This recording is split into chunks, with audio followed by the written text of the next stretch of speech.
Bienvenue à Aquarelle Live. Notre prochaine séance va se passer ce lundi 8 juin et on va focaliser sur tout ce qui est essentiel pour faire en sorte qu'on progresse avec nos peintures. C'est-à-dire, on arrive souvent à un stade où en fait on se sent bloqué, qu'on n'arrive pas à progresser, qu'on peut même penser qu'en fait on a atteint notre plus haut niveau et en tout cas on n'arrive pas à progresser, on a l'impression qu'on tourne en rond. Et donc, moi, je suis convaincue qu'en fait, on peut systématiquement progresser. C'est ce que je vois et c'est ce que je focalise dessus. Et donc, en fait, le problème principal, c'est qu'on ne sait pas comment faire. Quand on est bloqué, ça arrive à tout le monde, hein, ça arrive à tout le monde.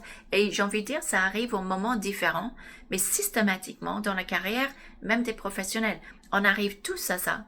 Et donc, en fait, quand on est bloqué ou quand on n'arrive pas à progresser, ce qu'il faut faire, c'est commencer à regarder pourquoi et faire en sorte que les fondations de la peinture sont le mieux qu'ils puissent être. Pas uniquement que le travail de couleur est bien, ni que le travail de valeur, de trait, de composition, de tous ces éléments-là sont bien. Il faut qu'ils fonctionnent ensemble. Il faut que tous les éléments qu'on a et qu'on utilise pour la peinture travaillent dans l'ensemble pour le bien de la peinture. Il faut qu'en fait, on arrive à comprendre le lien entre les couleurs et les valeurs, le lien entre la structure et les formes, le lien entre les formes et les couleurs. En fait, tout est lié, tout est associé. Donc, ce qu'on va faire ce lundi, c'est qu'on va peindre un sujet qui, sincèrement, le sujet, c'est un petit peu un cata, parce que c'est un sujet où il y a vraiment deux sujets dominants dans le même sujet. On a l'arche, qui est magnifique, et on a la sculpture, qui est magnifique. Tous les deux pourraient d'ailleurs faire objet d'une peinture différente. Mais comment faire avec les deux dans la même peinture?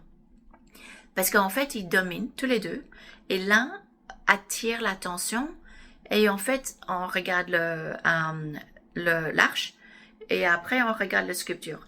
Et les yeux font un jeu de ping-pong. Donc, en fait, c'est pas idéal. Comment est-ce qu'on peut peindre deux sujets principaux dans la même peinture sans que ça paraît étrange? Et donc, certes, ici, dans ce sujet, c'est clair, c'est vraiment deux sujets majeurs, côte à côte. Donc, on peut pas juste faire un sujet un plus net, ça marchera pas. Alors, il faut qu'on travaille autrement. Les deux sujets sont grands, les deux sujets sont quasi sur le même plan, les deux sujets sont dominants. Comment faire? Et avec nos outils, couleur, valeur, composition, équilibre, on va travailler pour comprendre en fait comment on peut traiter des sujets pour le bien de la grande peinture, donc la totalité de la peinture, pour faire en sorte qu'on a une peinture qui est plus forte et cohérente. Donc, c'est ce qu'on va faire ce lundi 8. Et si vous voulez peindre avec moi, évidemment, ce sera avec plaisir. Et sincèrement, vous allez avoir une critique de votre travail fait dans le live. Ça vaut la peine.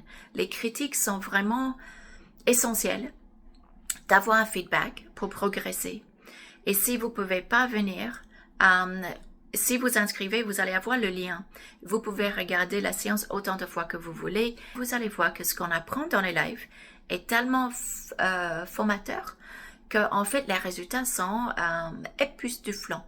Voilà mon plus grand mot d'aujourd'hui. Donc, voilà ce qu'on va faire ce lundi 8. Donc, je vais vous dire à bientôt.